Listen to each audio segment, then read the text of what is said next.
Did you know that on the day that you were born, a document was created? Not to celebrate your arrival, but to register you as property.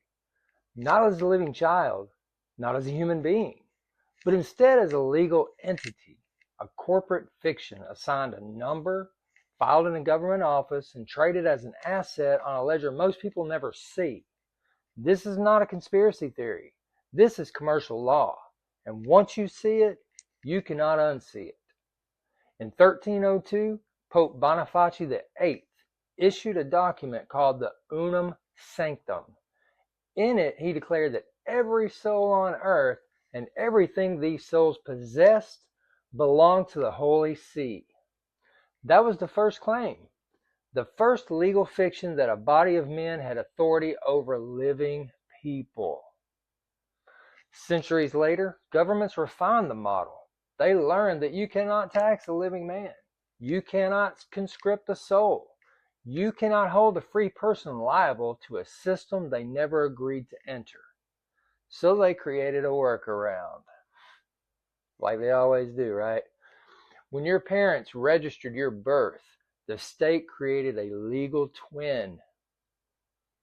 A corporate entity written in all capital letters, or even as a proper name with Mr. on the front and your middle initial in the middle, But it's not you. It looks like you, but it's not you. The entity exists on paper and paper only. It has a social security number. It files taxes. It owns debt. It stands before courts. But you are not that entity. You never were. Here's the part that should stop you cold. Most people spend their entire lives serving a fiction, paying its debts, obeying its rules, fighting its battles, never once stopping to ask, who created this? And did I ever agree to it? Let me show you the mechanism, because once you understand how it works, the illusion starts to crack. There are two versions of you that exist in this world.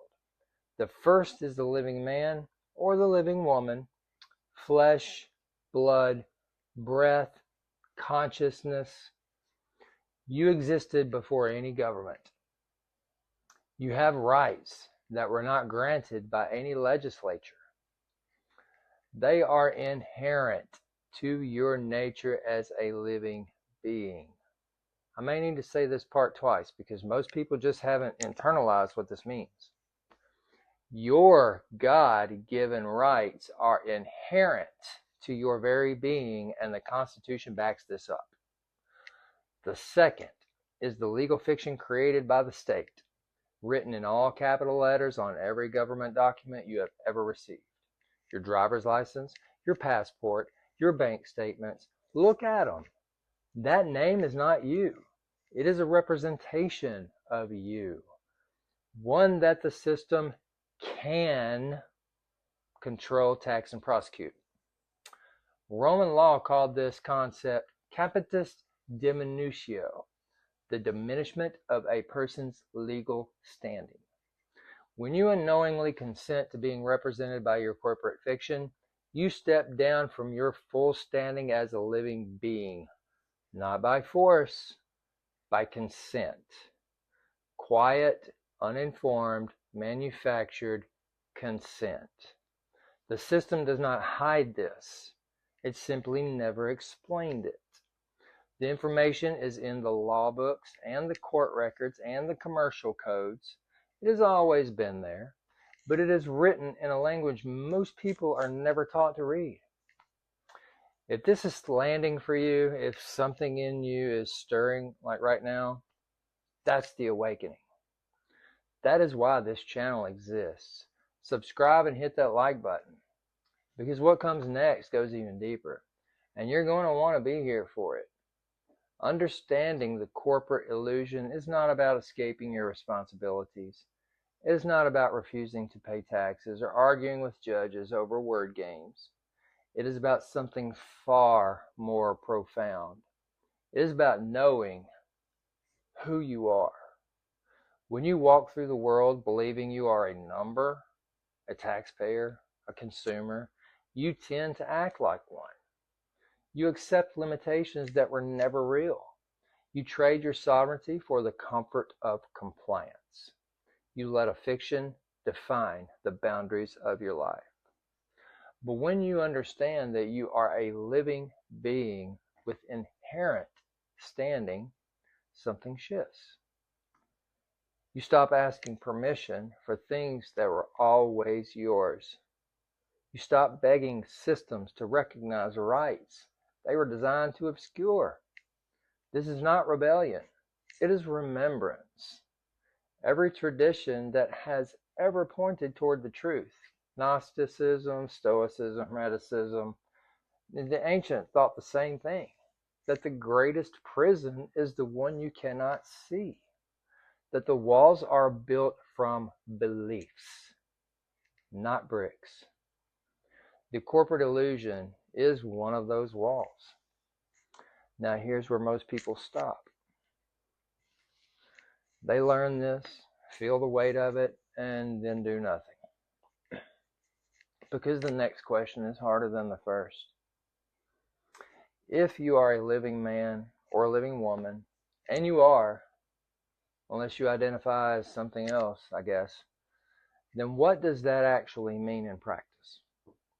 It starts with awareness, with reading the documents that govern your life, with understanding that every contract you enter carries presumptions about who you are and what jurisdiction you fall under. It means learning the difference between common law and admiralty law, between rights and privileges, between a claim and a charge. It means asking questions that the system has no interest in answering. Who benefits from our compliance? What did I actually consent to? What is the nature of this legal relationship? None of this happens overnight. Zeno of Citium studied for 20 years before he taught a single student. The man who gave the world its greatest philosophy of inner freedom spent decades building the foundation. You are not looking for a shortcut. You are looking for the truth. And the truth, by its nature, takes time. The corporate illusion is not going to collapse because one person discovers it. The system is old. It is patient. But you're not trying to tear it down. You're trying to step outside of the illusion, internally, consciously, one understanding at a time. This is what my channel Addict to Awaken means. It means you were once addicted to the narrative, to the compliance, to the comfortable lie that someone else is responsible for your freedom. You were addicted to that, but now you're waking up. Your identity was never that document. Your rights were never something a government could grant or take. Your standing was never determined by a capital letter name on a piece of paper. You always were and always will be a living man, a living woman, sovereign in nature. The question is not whether that is true. That's not the question, folks. The question is what you do now that you know it.